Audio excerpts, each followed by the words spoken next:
नमस्कार दोस्तों, बहुत ही मार्मिक प्रसंग है। कृपा करके वीडियो पूरा देखें। भगवान श्री राम आपकी मनोकामना ज़रूर पूरी करेंगे। धन्यवाद।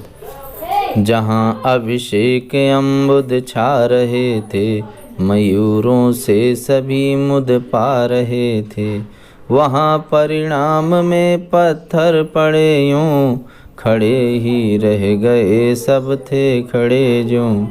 करें कब क्या इसे बस राम जाने, वही अपने अलौकिक काम जाने। कहाँ है कल्पने तू देख आकर, स्वयं ही सत्य हो यह गीत गाकर। विदा होकर प्रिया से वीर लक्ष्मण, हुए नत राम के आगे उसी क्षण। हृदय से राम ने उनको लगाया, कहा प्रत्यक्ष यह साम्राज्य पाया।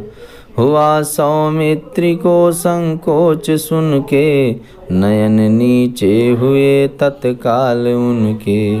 न वे कुछ कह सके प्रतिवाद भय से, समझते भाग्य।